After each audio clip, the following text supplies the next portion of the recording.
This ad break is powered by the Salina Moose Lodge 1473. Josh Taylor is live on Thursday, April 10th, and Kyle Kester's on Friday the 11th, both from 7 to 10 p.m. Then on Sunday the 13th, bring the kids out for the Easter egg hunt starting at 1 p.m. And don't miss our world-famous NFL draft party on April 24th featuring the legendary Wheel. Yes, it's loud. Yes, it's fun. And yes, there will be some liver abuse. But again, a huge thanks to our Moose members. February donations totaled over $54,000 for amazing causes that are here locally. Well done, Moose family. If you want to be a part of something different, something unique, something fun, join this line of Moose today.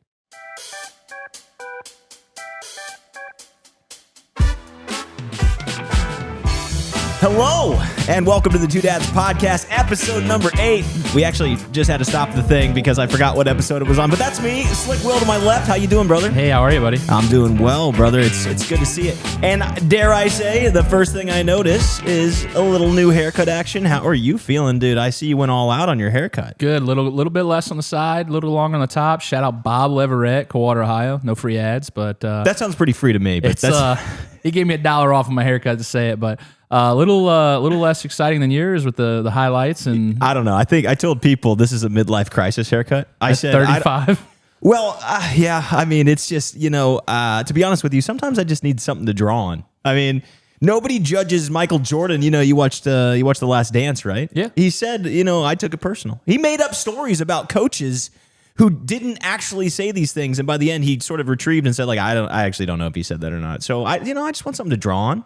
Yeah, what's your excuse? He did that just trying to look good for my wife, I guess. I gave up on that. He did that years to get ago. a little bit of motivation for himself. You did it just to, question people if we are two dads. Yeah, well, you know what? I like to shake it up. This town needs a little bit of... Someone's got to shake it up. You know what I mean? Everything's so standard. Everything's so cookie cutter at times. But I like to be the one that, next time what is this? The lights just went down. Lights dimmed down. Lights dimmed down here in the studio. We'll be fine here, but we'll be fine. But we did last night was a storm, right? We're recording this on Friday or Thursday, so the borderline tornado that went through the area on Wednesday. we had a storm. How was like stuff on your side of the lake? It was fine. There was no damage, but there was 2 power lines down in Montezuma, and we lost power last night at like 11, and we didn't get it back till like 2:00 in the afternoon today. Yeah, so, we were wondering if we were going to be able to set up here. And fortunately, Allie's going to come on soon, and we had another spot at MVP Dairy, so we were doing our things. But yeah, I was in the basement though, and I was drinking and playing video games as I do at night at times. So I didn't even hear the storm once. The kids didn't wake up. I mean, nobody was bothering me. The neighbors didn't show up coming in the basement and stuff. So not so bad over here. Glad to hear you have power back. But anything else new from the week? Anything you want to share with everybody? We went to had a big work thing this week. It was a busy week at work. On Tuesday, we went up to the M1 concourse in Michigan. It was right outside of Detroit, kind of. How many hours drive is that? It was a charter bus. It was about 3 hours. Oh, you guys went on a bus and everything? Yeah. I mean, I remember you did call me and you're like, I can't hear you. And I'm like, what are you talking about? On the way back, the beers were flowing for everybody and it was loud. You guys got the booze on this trip? This is the best. Yeah. So we went up there and we got bought by a new company called Rheinmetall. Okay. So the owner from Shout Germany, out Rheinmetall. Yeah. Free ads for them since they pay me technically. But the owner, he came in and a bunch of the board members and stuff, they came up, had a big thing and kind of a celebration of the joining of companies. So that was really cool. They took us out on the racetrack and stuff. And if you got a lottery ticket there under your seat, they taped it. You were able to go out on the M1 track and they were taking you out on performance cars and ripping laps and stuff. I didn't get a ticket, so I just had to watch. But I did get it going. Like they had NASCAR simulators. And I've for a video game guy, I've never done that. Those are fucking legit. Yeah. Like, I mean, you get off the road and it rocks you. So that was a lot of fun. Everybody was boozing. I even convinced my boss to stop at a gas station on the way home to buy more beer. Okay, that's amazing. And I wasn't even drinking because I had a doctor's appointment the next day. But everybody on the bus was like, she'll say yes to you. So I got out there and teacher's pet over hey, here. I'm going to need you to pull over for the team. Like they're searching at me and I'm a leader and I need you to pull over. And the bus pulled over, got 2 cases of beer and they were gone by the time we got back. So in true German fashion, as our owner said, we like to drink, and that's what we did. I love that. While you were doing that, I was getting licensed to handle food in the state of Indiana. Yeah. Really thrilling stuff. You had a lot more fun than I did. Well, the Wheel and Spoke, they had reached out to us. We were supposed to do something on April 12th. Yep. We were supposed to come out there, and Brittany's been amazing. She's been messaging us, and she really wants us to come out there. And so having a little bit of being a little naive, as I tend to be, one of my grave consequences, starting the POS a day before we had the thing and forgetting to change the menu and the pricing and math in general. And, that's me. Okay. Well, I had to double check and look into what it would take to serve in Indiana. And it was a lot more than I expected. So, no, you can't just cross state borders and just go start slinging food. I am a little naive on that. But it was good. We reached out to Jay County. She put me in touch with the health department. They gave me a perfect list of what needs done if I am to achieve this. I schmoozed a little bit. I got them to waive. It's supposed to be like 10 days in advance, and it was right on the nose. So they would definitely not have to check and all the things. But yeah, I got to do that again. We passed. So just to let you know live here, we did pass. We passed. We are able to go to this event. Nerd we got all the alert over paperwork. here. Yeah, I know. It was a good reminder, though. I liked it. I think I want a lot more of the staff to go through it, too. Because it's just a really good, and you'll appreciate this as an operations guy. It was just really good to know the facts and get it, retold to me, relearned, and to stay on top of the things that will continue to keep the quality at the truck.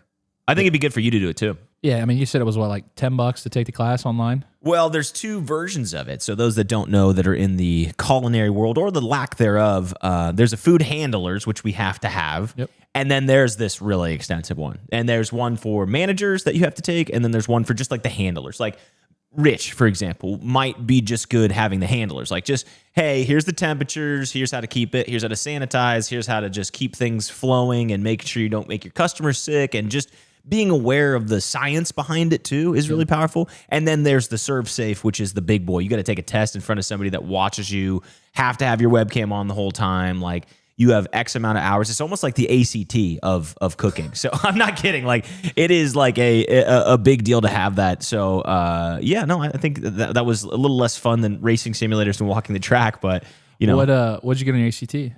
It's just pass. I passed. No, on your ACT back in the day. Oh, dude. Come on. The first time I took it, I think I got a 20. I mean, you put your name on it. Yeah, it was okay. I mean, dude, I was at that point in my life, I think I was on autopilot. I had no idea who I wanted to be or what I was. I mean, I'm figuring out all the emotions even now at 35. I'm like, dude, I had no idea what I was doing at 18. Yeah. I took it again. I think I finished with like a 25. I think that's what I finished at. I think I had a 23 or 24, and the worst thing was I already signed to play college baseball, and all I had to do was take it and get like an 18. So they're like, you just need above an 18 to qualify for college. Isn't it always like not to get too much on AC? Isn't it like the putting your name? Is that a myth that putting your name on it gives you a certain amount of points regardless? I would assume 2 or 3. Or is that maybe. just the SAT? I don't really know, but no shot I was taking that, bro. I mean, dude, I had no aspiration. Actually, not to go too deep because I want to get back on the podcast, but like I had a scholarship to the Lake campus to be a cop when I first started. So think about this story in full circle that I just like even taking the ACT. And the problem was I got in trouble because I didn't even show up for the picture. Oh, they gave me a 2-year scholarship to the Lake to like do this criminal justice thing, and I slept through the picture. That's me, and that's me in a nutshell. But on the opposite side, we did have another victory. So we had the blended event. Those who listened to last week's podcast episode, you guys know that we did the blended event. Wicked fun. Again, I can't say enough. I love the owners over there. First of all, fabulous people. And second of all, the amount of ladies that rally on that was super cool. I mean, that line was pretty impressive. So I tell you, I call it a cult in a good way. Like it's just a deep following. It is cult-like. Yeah, and I saw that she launched online ordering, so she got her website up. So that's awesome. We love seeing local business thrive. Yep, but love to see people win. Speaking of local business, it was in the middle of the night. Okay, and I'm gonna be honest with you. Had a couple cocktails. All right, your boy was streaming, playing some games, being, I like a little degeneracy in my life. That's a good balance. Okay, no crime for being fun. I mean, I like a lot of fun. Everything more and more in excess. But I was probably 3 Miller Lights deep. Maybe a shot of whiskey. We were having a good time playing some games. Everyone was enjoying it. Community was having fun. And all of a sudden, my phone just boop, boop, boop, boop, boop, boop, boop. Sure that was your phone? No, I'm not sure. This episode's powered by Lions Den. No. No free ads. No free ads. So anyway, it's going nuts. And I go check Facebook and we're getting tagged a lot. And I was like, what? And a couple drinks and stuff. I'm like, oh man. And this is like 10:45 at night. This Yeah, is you not, called me at like 11. Yeah, this is not an early night. Okay. So I'm looking at it, and I guess in Shawnee, there were these two business owners, female business owned, that were combining into one store. Like they were going to do this like dual thing, which I think is really cool. It's like a cross collaboration. Let's share the building. There's probably benefits for, just rent and tax and just looking cool. Everything looks stronger when it's together. Collaborations. And we'll get to that later because we have a sweet event with MVP Dairy to tease here shortly. But in that same facet, they had 2 food trucks canceled last minute. So I'm a little, like, oh man, it's the do the right thing in me. Listen, I've got good intentions. I may be a degenerate. I may not be good at math, and I may be self-sabotaging at times, but I'll tell you what, I always have good intentions, and I want to help people if I can. So at 10:45 at night, I call a crew. This is late. They tagged us. I said, look, if I can get a crew together, I'll help you. And they were grateful. They were very kind, and we were able to pull it off. I texted you guys, 11 o'clock? I mean, what It was happened about there? 11, and I was sitting there, and I had a few beers as well, and I was laying down, and I was like, gosh. Good liars, obviously, right? All right. Yeah, Good Liars. Shout out. Good Liar Beer Company. Thank you very much. It's like hide this Busch Light That's not a can. free ad. There's It's a paid no- ad. yeah, it's a- But I was getting around. I told Haley, and I was like, I know we had plans tomorrow, but food truck's going to Shawnee. She's like, what are you talking about? And I was like, well, you've been wanting to have food for 2 dads, so we decided to throw an event together and to get you 2 dads. And she came up and everything. But yeah, that was my first full event. I mean, I've been around the food truck. I prepped. I've done that stuff. That was my first interaction with it. And it was good. I mean, the event wasn't as big as maybe we would have hoped for, but it was good. I mean, we were able to get out there. And for me, from a process side, it was good to see everything. And even after that, I was like, all right, checklist to leave, checklist to, open up, checklist to shut the door. Like, we need all that. We lost our POS system on the drive home. We didn't lose it, but it tipped over in the I don't truck. know how that thing. For those that are listening, it just fell off the bat. It just fell. I've never seen it. Rich has never seen it. Rich was. And you were talking to Rich. Rich was and calling poltergeist. He I was thought like, Ghost did it. You're like, what the hell happened? I said, dude, I was riding with Rich because Mitch drove separate. And I was like, Rich didn't take a turn. We didn't hit a bump. Well, just remember this. Objects that are in motion stay in motion. So it doesn't always have to be this huge impact push. Yeah. Rich is a very start-stop kind of guy. And even though those are small increments, gravity and Newton's law, all that, they don't like that. So who knows? Nobody's at fault. Look, I'm at fault because more accountability in 2025. But, I need to get that on. Like you said, you're like, how easy would it just been to get brackets? Like Just sometimes you are the 4 voice of reason, brackets my on friend. the sides, and it's just I like, would do the same thing over and over until the cash register broke and replace it. Think about how crazy that sounds. I was like, Mitch, you give me like 4 L brackets and 6 screws, and this is never going to happen when you again. put it that way, I sound crazy. And you know what? Sometimes having an operationally excellent partner and friend over here, it saves the day, just like in Shawnee. But I want to delve into that real quick. You got to see a full event.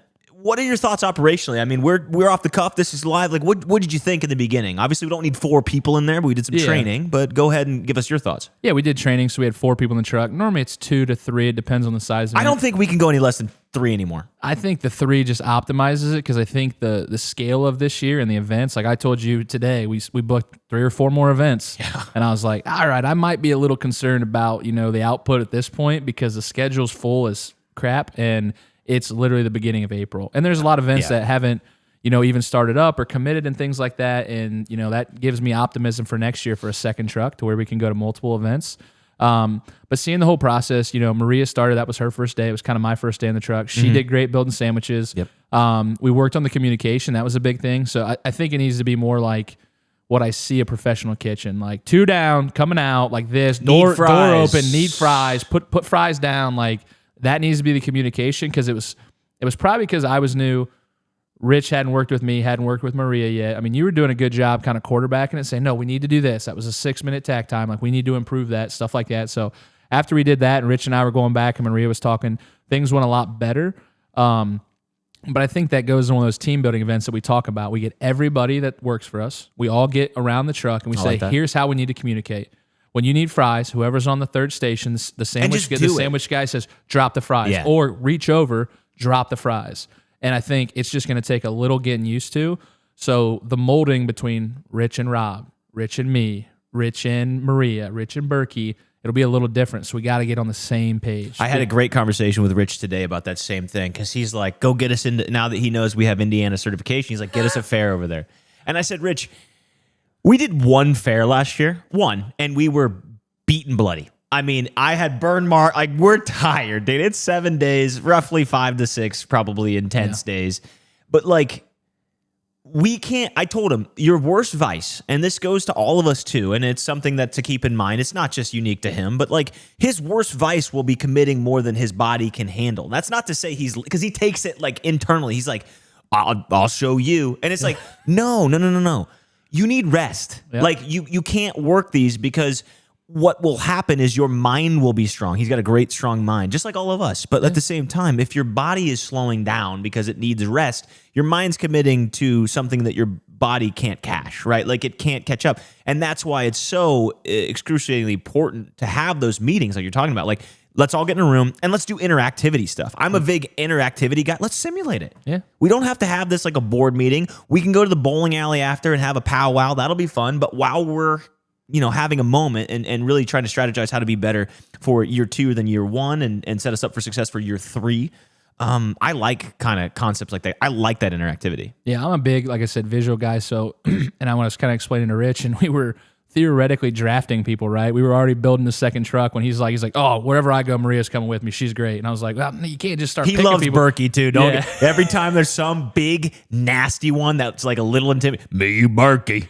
I'm like, all right, guy. Like, I appreciate that, but we got to add more members to the roster here because even I'll fall apart. Yeah, so it'll be good. I mean, if we have that, then we were, a little rivalry match. Like, we're going this way, you guys are going that way. A team, B team kind of thing. Like, well, I'm moving up the line, first line, second line in NHL. They're both goal scorers. They're both great forwards, great defensive men. But yeah, I hear you on that. So it was really good. I mean, I had a lot of fun actually. It was cool seeing Riker and Haley come up there. Riker was jazzed the minute he got out of the car. He's like, can I come in the truck? He's our number one fan. Yeah, so he enjoyed it. Haley said the sandwiches were great and everything, so really enjoyed that. And then my favorite takeaway from the whole event was that one gentleman who came and ordered around like closing time in the white truck. Oh, yeah. And he came and he's like, what do you guys serve? And we kind of told him, he's like, yeah, I'll try. Give me a sandwich and fries. And he was eating the fries like, oh, these are incredible. Drives home, says, give me 10 minutes. Drives home, takes his whole family's order, comes back, orders like 4 orders of tenders, 2 sandwiches. He's like, my daughter's boyfriend wants one, my wife's friend wants one. Told them all about you guys. And then we got 3 good leads for events later in the year. Oh, so, yeah. They came and gave a lot of insight into like the area and like where we should be. So it was nice. It was the same trust that we're building in sort of this local community to extend it over toward, Shawnee, Lima area. That was cool. It was also cool and humbling that we went to a place where nobody knew who we were. Like, nobody knew what dad sauce. Like, think about the difference. Like, I'm learning now, like, if we go to, like, somewhere they don't know us, I won't make as much dad sauce, right? Like, but here in the Seatown area, the Maria, like, they do, we went through 2 gallons of that. You see what I'm saying? It's a lot of learnings. It's a lot of trust, but I'll tell you something from the heart. There is no better payoff. A lot of views is fun, okay? Getting views, seeing people comment on the podcast, watching the numbers and analytics go up on our Spotify or YouTube videos, we monitor all that. Like it matters to us. But I still say the number one payoff of anything that makes me happy is a customer that takes a bite of our food and enjoys it. Yeah, you really can't top that feeling. It's the most selfless. It's the most. It's simple. It really is just we've made you something. We hope you like it. I enjoyed the lady in the crystal store there. There was that crystal store like right on the corner where we were at. So the event, unfortunately, was all the way on the left side of the parking lot. We were all the way on the right side because that was where the power hookup was. And we saw everybody was pulling in right by us. I'm like, oh, here comes a couple customers. Nope, they'd walk right into that crystal store. And I'd be like, what are they doing? I was making a lot of jokes. Like, I literally was like, is this some kind of like, witchcraft and wizardry? Like, you know what I mean? Diagon Alley down here. I don't know what's going on. Now, that gave me some really nerd stuff there. I mean, pulling out Harry Potter references to the marketplace. I mean, I need to slow down. So she was awesome. We went in there. We had like 5 orders left over, right? So we almost sold out. We had like 5 orders. So I went in there. I was like, hey, we got a couple extra orders. Would you just like one on the house? Like, we're going to throw it out. Like, do you want it? Mm-hmm. She's like, I don't eat meat, but I'll take an order of fries. So then there was 2 other gentlemen in there buying stuff. I said, you guys want some? They're like, hell yeah. So we made it up, brought it in there. She gave us a candle back. And it was just like, it was good to see. Never met her. Probably never see her again. but just good doing good. And it just, I mean, the candles. You know what I inside, will Haley say, loves it. being the jaded man I am, like we were there for an event. We did okay. I wouldn't say it was like burning the doors off. You know what I mean? Like whatever.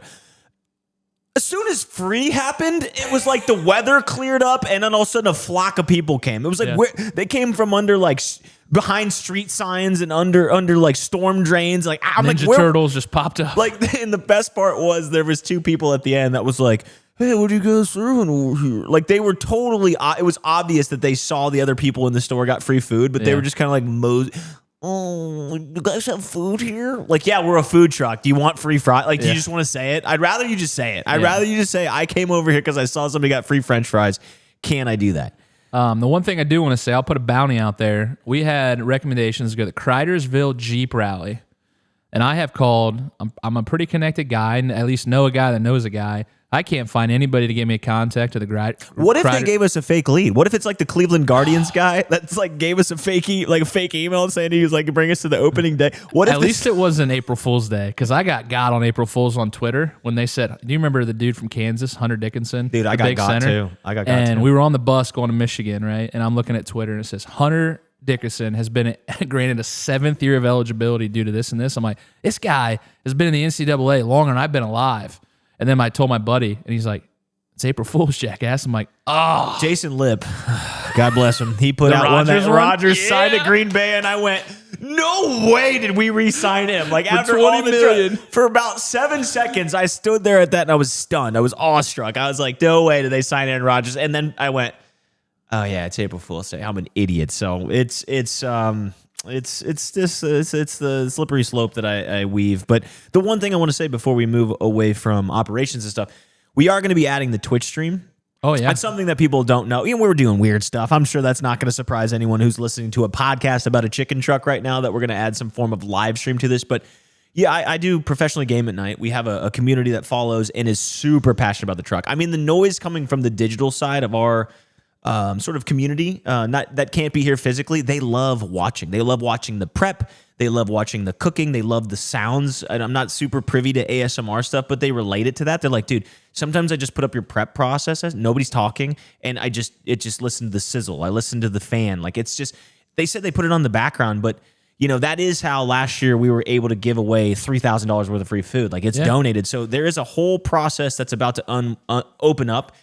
Obviously, we're going to invite people who live locally who even can't make the truck to start to test some of these new waters, because as someone who comes from technology, live streaming is not going away. In fact, it's getting more reinforced. It's like FaceTime. You're a big FaceTime guy? Yeah. I actually remember when FaceTime was like relevant. Remember when it was like taboo back in the day? Like, what do you FaceTiming for? We don't have a meeting. Like, it was kind of awkward. And I think COVID sped that up. Like, there's a lot of stuff, but now FaceTiming is like the norm. Like, don't call me on the phone. Yeah. Like don't leave me a voicemail. Our relationship early, like you FaceTime me, I'm like, you're lucky you just FaceTime me, because if you called me normally, we probably wouldn't be working together. That's how I landed a guy like Bill Ray. New haircut. But that's amazing. One of the things I wanted to tease before we have Allie on is obviously how we met her. I think it's really quick. If you want to give a quick synopsis of like how we met her, how she came into be, how we learned about her, but about the collaboration with MVP Dairy. Yeah, found her on Facebook Marketplace. She was selling, flower pots. And $1 selling $1 flower pots. No, she's great. We met her and Allison at MVP Dairy. They reached out to us via email or text message. I don't really remember. And asked us to come out there. They wanted to do a collab in the summertime on an event. And we said, well, what does this event look like? So we just said, let's all go out to MVP Dairy. They took us on a cool tour out there. They showed us the whole operation. I learned so much more about cows. Yeah, and I mean, from an operations guy, I'm still the cow spindle. The cow spinner thing? Yeah, we'll have to put some. I'll see if I can get some footage in this video. I'll see if I can send it. Yeah, it'd be cool because like I'm sure Allie has a metric ton worth of cow spinner. She's probably tired of the bit by now. Cow carousels probably would cow better carousel, than cow spinners. We're gonna have like fidget spinners with cows. We're gonna have Pete on. There's gonna be so many activists. Like, oh, the cow, you're spinning cows. I can already hear. So it. I milked cows growing up. So when I saw that, I was like thinking, I'm like, okay, how many cows? How many heads are you doing? How fast is it going? Like my operations brain was spinning. Sure, it is awesome. So whenever the event's out there, like I encourage everybody to go out there and I mean just check it out because it's in our backyard. I never realized it was there. I never really saw a commercialized farm like that. And it was awesome. So we met with them. We went out there. We talked. They said, okay, here's the event day. How are we going to work together? Mitch was in his bag of just drawing all sorts of ideas and things like that to get, engagement with the kids and the activities and things like that. And I'm sitting here like, how many chicken sandwiches you need me to make? Like, because that activity side is just not in my brain. I love it because it's sometimes people ask for collaboration. Sometimes people ask for a weird, like, just be the dog and pony show. Like, sometimes they come out, they say, we want to do a collaboration, then everything's on rails. That's very like, but I want it this way. Come out and be two dads, but be it in the way that I like to, have you. Be it in the way that I consume you. And there's so many different ways if you watch two dads in our content that you can consume us in so many different ways and so many different personalities. And the podcast is a little less polished than this. But they came out and genuinely had good intentions to build an event. And for me, that's exactly what we're looking for. We're looking for non-traditional businesses, local, who want to do something different, not only for their community, but to do something finally different in content. I keep saying this over and over. We can have a podcast in Mercer County. It's okay. It doesn't have to be New York. It doesn't have to be LA. It doesn't have to be this. We can do weird marketing tactics. We can put our businesses on the line. We can try to be a little different. But, I think everybody looks at these big cities and where all these creators, the hubs, the Houston, Texas, Los Angeles, Chicago, New York. Montezuma with Bill Ray, new haircut, huge. But I think they were, the reason I was in my element in the way that you say it is because they, specifically Allie and Allison, gave me such energy. Like, I'm like, this is exactly what I'm looking for. And to top it off, after I left, I was on a flight to Philly to go out to a video game tournament, you know what I mean? Like in Boston, under Fenway. The first time I go to Fenway isn't for baseball. It's for Rainbow Six Siege. Some of my nerds out there know what I'm talking about, but they were super cool afterwards, and I'm excited to have her on the podcast. She has a lovely story. She's done a lot of really cool things. She also has family members who have done some really cool things. So there's a lot of competition that I want to get into, but the most important part is I want her to tell her story. I think there's a lot of things you'll hear soon coming up once we have her on here, that she obviously has successful family members and people that are doing some cool stuff. We'll talk about that a little bit, but I want to know how she paves her way. Yep. I want to know how she's created her own identity amid all that. And to me, that's fascinating. Yeah. I mean, you didn't even know how to spell her last name earlier, but you didn't know how to spell her last name. You left the S off. I don't know how to spell it. Anyway, let's have Allie on here. We're going to bring her in. She's a marketing and communications expert. She'll probably be mad at me for calling that, but she's really good, and I can't wait to tell you why. At MVP Dairy, she's also a Pilates instructor. She does work at Aura Line as well, crushing it there. And guess what? The number one fun fact. Are you ready? No. A brand new Moose member. There you go. Shout out Gabe. Now our rent check just went way up. Yeah. If you want to be a part of something special, something unique, something different, and something new, join the Moose. Today, let's bring out Allie. Let's go. Hey, Cups with an S. Cups with an S. How are you today? How are things going? Plural. I'm doing well, thanks. I'm so happy to be here. Two Dads got added into my podcast rotation, so happy to be on episode 8. How do you feel about the podcast now that you've heard it, now that you've seen it for 7 episodes going on 8 with you now being on the podcast? Weird? Is it fun? Oh, it's fun. You guys are authentic and fun, and I'm very nosy, so I like to hear about what you guys are up to and being involved in the community because I'm not from here. So I like to hear about what's going on. I love that, especially moving to the area and having something that's kind of like this. I mean, we're like the squires of the town. We're sharing all the new info. I wanted to ask you to kick things off. Tell everybody a little bit about yourself. So we teased, before you got in here, we teased MVP Dairy. We teased our collaboration that I wanted to let you kind of be the star of the show. But one of the things I wanted to focus on is tell us about your story. So we know that you have some like high profile people-ish in your family, right? Like just give us your background, give us your story and tell us, how did you wind up at MVP Dairy? So my grandpa is a dairy farm. This is kind of tracing back to maybe a little bit too historical, I guess. But my grandpa's a farmer and he milked dairy cows until 2016 and now has beef cattle. But I grew up around dairy cattle, showed in 4-H.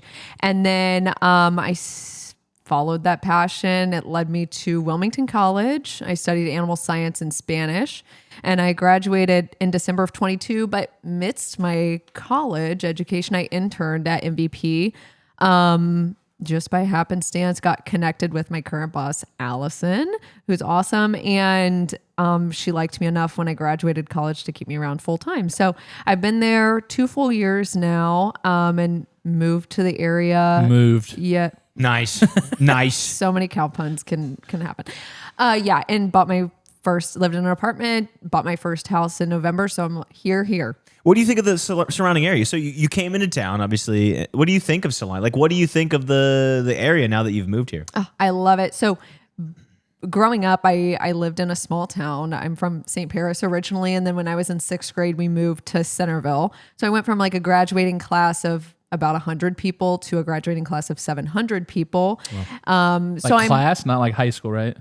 Class. Yeah. I graduated with 39. Yeah. I graduated with 700 people. And I'm happy to be back in a small town. I really like it here because it's like there's a Marshalls and an Aldi and a Walmart, like the grocery store stuff. Shout out, girl. We love Marshalls. Yeah. Like the grocery store is here. The lake is here. There's things to do, but you still have the vibe of a small town. So I love it. So tell listeners a little bit. I want to get into MVP Dairy because I wasn't aware as much as I should about like what MVP Dairy is and why listeners should care. But the one thing I want to kind of rip that Band-Aid off. Tell me about your family. Like you come from a background.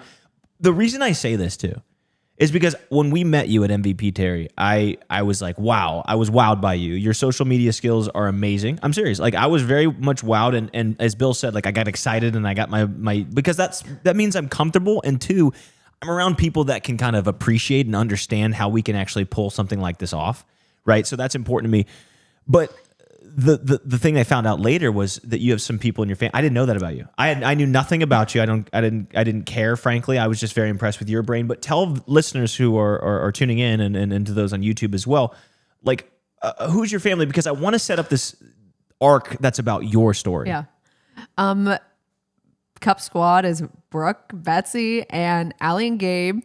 My dad is a head boys basketball coach at Centerville, and I'm like the family bragger. He's a little bit too humble, so I have to talk about him. But he went to 4 straight Final Fours and lost that streak this year, but is a phenomenal coach and shapes his program around core values, culture, and just really not basing the success of his season on any record or win or loss, but really just shaping the individuals in his team. And then Gabe is just like a really hard worker. He's my little brother. He was at Indiana playing basketball for 2 years and now a Buckeye. Oh, I wore it for a reason. We're huge fans of that here. Well, I'm a Maryland basketball fan, but yeah, I'm still a Buckeye. Everything else, go Bucks. So you can just 2 games a year. Or 1. I think it's 1 or 2 every probably year. Only plays Maryland once. But anyway, Gabe just has always worked really hard, and I love being his fan. So I've always just been a big basketball fan. We grew up in a gym. I never played sports, but the worst spot in a gym is in front of me during a basketball game. The worst spot in a gym is in front of me during a basketball game. Are you saying you get like nervous for your family? Oh, I can definitely tell from your socials. I was thinking like she was like I'm thinking like basketball like a defender. Like you don't want to be in front of me. You don't want to see me play defense. You're talking in the crowd. I can see it on her it's face. She's nervous as hell for her family. Yeah, it's like I'm sweating profusely and I'm also yelling and helicopter sister. Yeah, you just better pray for your eardrums if you're sitting in front of me at a basketball game. Well, I love the passion too. You said your dad was also an author. She dropped off books yes, while we were at the candle event. We gave her some free food, but she traded us for some books, which was really cool. That your dad wrote these. You want to tell us about that real quick? Yeah. So he was originally a math teacher and a basketball coach, and then kind of evolved the teaching part to teaching leadership, and kind of pulled the things that he does in his basketball program to apply to originally other sports at Centerville and then just other students at Centerville. And then now he's taken a break from teaching and is doing that basically like full-time with coaching, of doing that with other businesses, of helping them find their why and their core values and behaviors that go with them. Well, we love that too. I mean, speak to that, Bill. Yeah, I was going to say I'll read the books. I'm excited to see them. Honestly, I'll look into it a little bit, but we bring people into our plants at work that do that. Yeah. I mean, I was a young leader. I coached high school baseball. I coached a little bit in college. And, my favorite thing probably resonates with that same thing. Like Coldwater is very successful. Centerville's very successful. So it's important to win because it's kind of how you keep your jobs. Yeah. But communities that support even, I'll say, average programs from a win-loss perspective, but you're building people, character, in this sense, men, because it's men's baseball for me and then men's basketball for him, would love to sit down. It's just one of those where, leaders could sit in a coffee shop and, you said your dad doesn't drink, so I'll get a coffee with him or whatever it may be. But sit down and just talk and chop it up a little bit to understand kind of where their core values are, because leaders are 90% the same, but that other 10% is like your identity. Like, I just don't fall on this. So I'm sure there's like things that your dad just doesn't tolerate. And if you get outside of those, it's just no bueno, especially from a coaching standpoint. Like, I'm sure he's hard on grades, on effort and intent and all that stuff, but there's always those little quirks. I'm selfishly excited for that for our truck, though. It's cool at the plant and stuff, but what we're building here at Two Dads, like having leadership and excellence is pretty much what we'll need. I don't know how we get to a restaurant or a 5 food trucks or some of these other ideas that we have, but I do know that having those core values, those North Stars, we talk about it from week to week. I think you can see the patterns in successful people and specifically in having goals, short-term, long-term, and then sticking to who you are. Sort of reminding that it's exciting. One of the things I want to direct back to you is, okay, you set this beautiful tone. Your family is a bunch of ballers, literally and figuratively, right? Like they are passionate about becoming individuals. They are passionate about family. They're passionate about their sport or their craft. How did you find your way? So you interned at MVP Dairy, but you obviously chose to stay. What did you see? What is MVP Dairy for those that don't know? And what is so special about it that you, someone who comes from this very talented family, would want to stay? Well, it's really fun. So MVP stands for McCarty Van Tilburg Partnership. So both families are 4th generation farmers, and they each are super progressive of just like, sure, we'll try it. And so it's really fun to work for people that are just willing to try new stuff. That's the best. And when you say that, what do you mean? So like, step us back for a second. Okay. So they make what kind of products do you make? So I can kind of picture this. I can just talk about the farm. Do you want me to just? Yeah, please. Okay. So we milk about 4,000 cows on an 80-stalk carousel, not a fidget spinner. Josh, we'll try to get you but some we clips. we will make a fidget spinner for the MV Terrier, like a cow. Sounds like an open market area. 100%. But all of our milk is shipped directly to Dannon in Minster. So our milk doesn't travel super far, but we also have a learning center that's open to the public, and we host about 10,000 people every year. And we're right on 33, so feel free to stop in and come visit us. It's fun to work for 2 progressive families. So like if a new technology comes out to better understand data on the cows, they're like, yeah, we'll try it. If a new cover crop comes out, they're like, okay, yeah, we'll try that. So it's fun to work for people that just say, yeah, sure, we'll try new stuff. And if it doesn't work out, it doesn't work out, but we tried it. And then they ended up opening their farm to the public. So operating transparently is really fun, because the average person today is 3 or 4 generations removed from food and agriculture. So being able, drop a fun fact on you. That's a really strong fact, because Yeah. they talk about American farms changing. I didn't want to interrupt here, but that's a powerful. I mean, it's kind of sad actually. Like It is. It's like history over time can lose some stuff.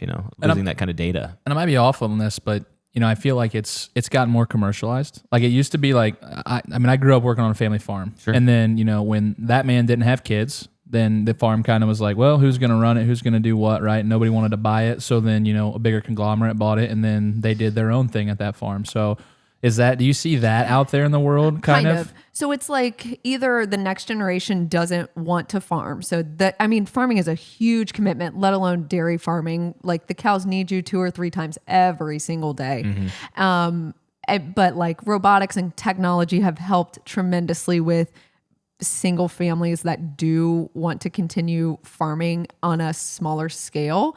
But for MVP, like all the brothers wanted to come back to the farm. So traditionally, I feel like it would be either like all 4 brothers would just go start their own farm, or it would just get passed down to one.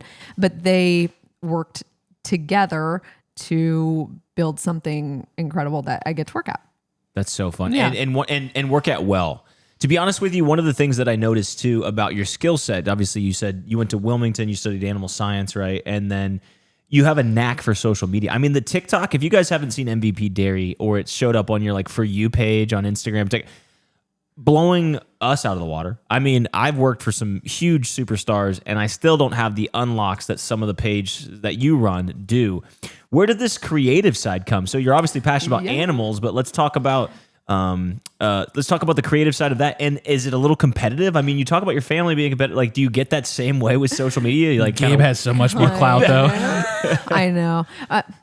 I know. I don't have as many followers as him on our TikToks, but it's okay. Well, Gabe's not on. Get there one day. He's not on the followers. No, yeah, true. He's not on the Two Dads podcast. I don't care. Gabe, it's an open invite, though. If you want to come, I'll take you. I'll have to bring him.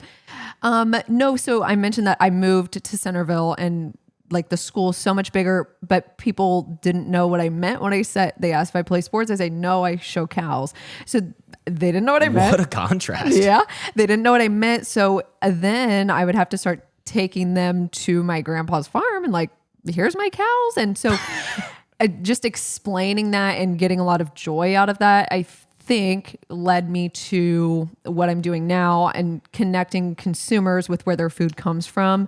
So kind of the social media is just a vessel of doing that and hosting people and giving tours. And then on TikTok, and social media, it's really just kind of creating conversation. So if like, usually when I post, I'm like, is there something that people can argue about in this? Or is this sparking any sort of conversation? Because if not, it's not going to do well. But if people can ask questions and be curious about it, it probably will do well. Well, that's the same thing that when I'm doing social posts and stuff, and even for Two Dads, it's all about relatability. Mm-hmm. And a lot of people, you know, they have this kind of intensity about social media where like, well, I shouldn't post it, or I should post everything. And sometimes it's a mixture of both. It's a little bit more balanced than that. Like you can't post everything and you can't post nothing because you have to keep people on the app. Like you have to, and in order to do that, the most successful, specifically in the marketing, like you have to make it relatable. And so to that question, I ask, okay, I make about chicken fingers. We make it about, you know, the podcast, the funny loops and all these things. And relatability can be dad jokes and stuff. How do you find taking something like a cow carousel or taking milking, which is a little bit more mundane, traditional, how do you find inspiration in making those videos, or how do you make them relatable? I mean, it's cows spinning around in a giant circle. So that kind of works in my favor of being like, as soon as that comes up on your For You page, you're like, what is that? True. There is the obscure. So there's like the obscurity factor. Yeah. And then it's also just, it works also in our favor that it's unfamiliar to a lot of people. So we can kind of leverage people's curiosity. Like agriculture is the industry that connects everybody, even you guys with food, of like everyone wears clothes, everyone has to eat. So it's an industry that like people are getting more and more curious of where their food's coming from and their food being traceable. So it works in our favor of what's kind of hot topics right now of where's our food coming from before it gets to the grocery store. So I got a question for you. We did a little bit of research into you. The question I have is, you know, I have like 4 or 5 best friends. I don't claim one. Mitch is climbing up there. I'm doing my best here. He's a business partner, but he's making his way up the rankings on my MySpace. Thanks, Tom. Your best friend's a cow. Tell us about Scarlett and how in the world is your best friend a cow? And I talked about this with Mitch a little bit. Like I see how people do that with dogs and animals, right? People love dogs, people love cats. So I'm not judging you on it being a cow, but it's not like you can just bring your cow in your living room. I did do that though. All right. Well, I was wrong. You brought your cow inside? Yeah. Wow. Okay. I did do that. You did it once, or you do it? I don't do it now. This isn't like a barn cat that you're just like, hey, come on. When she was a calf, I did. When she was a 10 calf. years old, yeah? She just turned 10. Oh, yes. that's cute. Go ahead. So that's pretty old for a cow too. So it's a big birthday for Scarlett. But she was a gift from my grandpa. My grandpa milked black and white Holsteins. And when we would go to shows, I would say, oh, the red and whites are so pretty. And they're the same breed as the black and white ones. You know this, Mitch. Mm-hmm.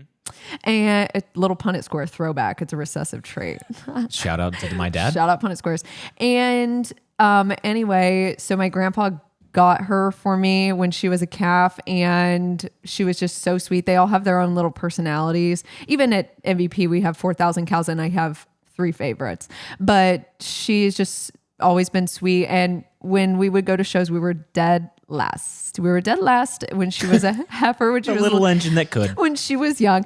And then in 2016, my grandpa quit milking. And then that following summer in July at the state fair, I showed Scarlett as a cow for the first time, and we won grand champion. So it was a little bit of like a real low in the October when my grandpa sold his cows, and then we won the very next summer. So it was a little bit of an encouragement to stay in the dairy industry with having lost that with my family and then winning with her.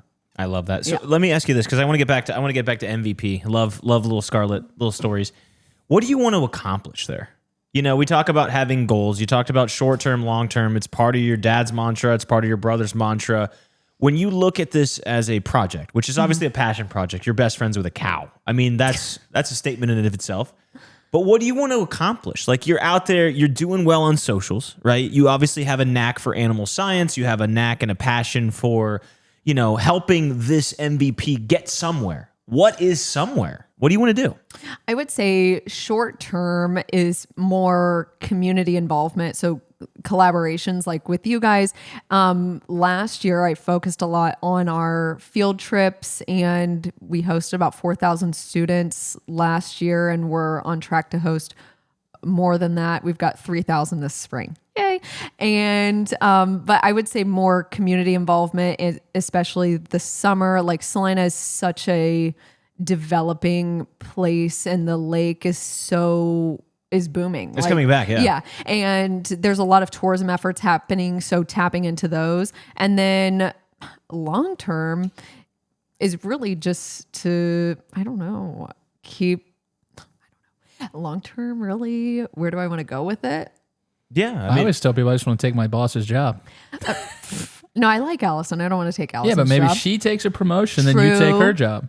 We have our hands in so many different things because the families are involved in so many different things. So, like, for example, I love cows, love genetics. So when we have genetics to market, like, I can be like, hey, I want to be on that project. So whatever comes down the pike, whether it's like opening another learning center or having our own product. So just random little things that come across our desk would be really one of the things I'm hearing, because it's all different. One of the things I'm hearing is you like to teach the next generation. I mean, you talk about sustainability. You talk about, you know, where people are kind of sort of more curious about this industry now than ever. They're sort of, I would say, skeptical about potential food sources, what's in it. They're more a little health conscious. They're trying to figure out, like, what is this, who makes it, and trace it back to its roots. It sounds like, I mean, dare I jump on a limb? It sounds like teaching. It sounds like you would like to teach others to follow, coach others, maybe. Coach others, in the maybe. blood. Yeah, It is in the blood. I would get fired from a coaching job immediately, I think. I don't have enough of a filter. But Oh, you think it's the bad words you would say, or you would insult them? I'm just over here picturing you at Pilates class with a cow in there, like stretching the cow out of Oh my Pilates. God. Cow Pilates. Cow Pilates. No. Yeah, I mean, because people are just going to get more and more separated from the farm because fewer and fewer people are farming. So educating people about where their food comes from is a growing need to fill. And if you need a plug at Parkway, Mitch is doing marketing classes up there. They can just bring the kids to the farm. They're next. falling asleep. They left do and come right. see us. I forget what grade they bring, but I think they might bring kindergarten, but Well, Riker's in first grade. So I told him, I said, Coldwater third grade comes to see us. Okay. Well, he's in Yeah. first grade at Coldwater. So when we told him about the event, I said, we'll go out there. Your mom will take you through the tour while we're working the truck and stuff like that. Because, I mean, growing up on a farm, like, what you don't know, it's a lot of fun. I mean, cows are fun. Like, It's fun. It's just different. So it'll be fun. I mean, I'm looking forward to the event and getting people out there. Yeah, I'm and excited. You want to talk about the event? I mean, actually, before I get to the event, there's one question I want to ask. Okay. What's some of the misconceptions? Because the viewers are listening to this. They're like, cows are cool. This MVP sounds great. I mean, it sounds fun. Maybe they come check it out. what do you want them to take away about maybe dairy or the cattle industry, or just is there something that you want to get out that you just like people to take away from it? Any misconceptions or things that would be powerful to use these radio waves to like kind of talk to them about? Yeah, I would just say to like encourage people to ask where their food is coming from. I love ask that, a farmer. That's really good. So there's a lot of misinformation. Well, you can just ask a farmer. So you don't need to listen to other publications or activists or anything. We would love to answer your questions. Any farmer would love to answer your questions and be reassuring. So that's like the most rewarding people that come through is getting to answer those questions that they have about where their dairy products or just food in general is coming from. And you get to advocate on behalf of the people that are producing their food. Yeah, I think we do the same thing. Look, we have events. We just talked about it today. Bill and I were like, do we do this location? Do we do this factory? Do we this the potential opportunity? And one of the things that we try to do, and we have done it well, is we ask for help. There's so many good foodies in town that, and to be more like specific, like people that have done it before us. Mm-hmm. People that have gone to these events, people that know what's right and what's wrong. And one of the things that I want to interject just on our side of the Two Dads pod of this is just like, it's always cool to ask for data. Like, go find people that have done it. Don't be too humble, scared, overconfident. Like, one of the messages for today's podcast, I definitely want to get out there is, and Allie's has said it super well. She's articulated super well. Just go ask. The data is all around you, specifically and especially if it has to do with corn, soybeans, milk. I mean, anything in our area that's readily available and commonly grown. I mean, you talk about farmers and data being lost. Well, that data is lost in every industry if we don't continue to have conversations. And it goes back to you, Bill, about the operational excellence. I think a lot of it is, I mean, you even think about the skewed information on social media, right? Mm-hmm. I mean, everybody's going to get this misconception. You're going to post a video of a cow or whatever's happening at the dairy center, and there's going to be people saying opposite stuff. People are like, this is the greatest thing in the world. And there's going to be activists like, this is dumb. You're hurting the cows. You're harassing cows. My analytics. See? Yeah. All views are good views. But I think, the problem is just go to the source. Yeah. Go find the truth. Like, don't just search for it. Just go to the source. Say, hey, what is this? Let me learn about it. That way you're not ignorant about the topic. And I don't mean ignorant in a bad way. It's just, you don't know what you don't know. No. And it's fun to reply to all of those comments. I don't reply to the ones that are being mean, but if people are being genuinely curious, even if they don't have the words to articulate it in a kind way, it's still good to get into conversations on Instagram or TikTok comments too, of answering people's questions about our practices or just people being curious about what's going on. So it's fun. Or being able to just reply with another video. It keeps things going. It's education. I'm telling you, like, you talk about these North Stars. You talk about like your family. You talk about the preparation that whether your brother takes for a game or you take in a marketing campaign or your dad takes into consideration when he's consulting a business. The thing I keep hearing that the Cups family, they are teachers. They are people that want to preserve analytics, whether it be how to be a professional at what you do, how to have a good strategy, how to have a good repetition, how to have something that is consistent and walks toward your goal. And what I will say in hearing this is, third party here, just a quick look at you. It sounds like you're teaching people about the dairy industry and the importance of farming, which I think is being personally, not to get into too deep, but I think it's being lost over time. Like the importance of farmer, they're the backbone, the cornerstone of America. And it's sad sometimes how it's viewed or it's turned into a conglomerate or small businesses are being edged out because pricing and price manipulation at times. Like there's a lot going on. So I love hearing what you do. And back to my family, I think it's all really just, we like to push the edge of like pushing the standard, pushing the edge of seeing, okay, but could we do more? Could we do more? What else could we do? What else could we do? Of like my dad and we're three morning people. My mom's not a morning person, but we're three morning people. Gabe gets up every morning, 6 a.m., works out. My dad's up at 4:45. I'm beating him up. I got 4:30. So I'm winning the Cups family competition of being a morning person. You have texted weird hours. I'm like, I don't know why she's texting me now. She's either got a cocaine addiction. She's a cocaine addiction and up all night. You do the early morning class though. I do. I Pilates, teach at 5. Right? I teach at 5 at Oraline, and then I go to XGT at 5 at energy when I'm not teaching. What I'm hearing is you wake up at 4:45 and you're at Oro Line by 5. She burns 2,000 4:30. calories before she even starts Brushes work. her teeth and walks out the door. Yeah. I love it. It takes a lot of preparation. I lay out all my clothes, so I'm up and out. I love that. I have a couple things that I'd like to take the rest of this time here. First of all, shout out to MVP. We've got an amazing Cowabunga event coming that will knock your guys' socks off. We have a lot of collaboration here. Very excited. It's on when? June 3rd in the TBD what time, but in the evening. Look for social posts. We'll obviously be cross-collaborating. We'll let you guys know when it is. But I've got a fun game for both of you. I'm going to give you a fun little exercise, if I may. Bill is not privy to this. You're not privy to this. Are you guys ready? I'm going to do this in like 45 seconds. Okay. And I'm ready. All right. This is called moo or ooh. You have to moo if you like it or ooh if you don't like it. I'm going to name some things that contain dairy. You give me a moo or an ooh. Ready? 30 seconds on the clock. Pizza. moo. Macaroni and cheese. Moo. Blue cheese. Moo. On my wings. Ew. Okay, we got an ooh. Eggnog. Ew. I don't really know. Brie cheese. Ew. I love cheese. I'll say moo. I don't know. Mozzarella sticks. Moo. Flan. Moo. I don't know what it is. That's fair. Alfredo sauce. Moo. Moo. Ranch. Moo. Cottage cheese. Moo. Extreme moo. Small or large curd? Large curd. Moo. Wow. I love all cottage cheese. Moo to all cottage cheese. Sour cream. Moo. That's it for the Two Dads podcast. We appreciate you being here. Thank you guys so much. Allie, you're amazing. Your energy is contagious. We root for you. We root for your family. We root for MVP Darren. We can't wait to see you on June what? 3rd. For See you the there. new Cowabunga Didn't event. even Bill. put cheese curds on there. Yeah. Damn. Moo. Maybe we'll have to Cheese put them on next the time. chicken sandwich.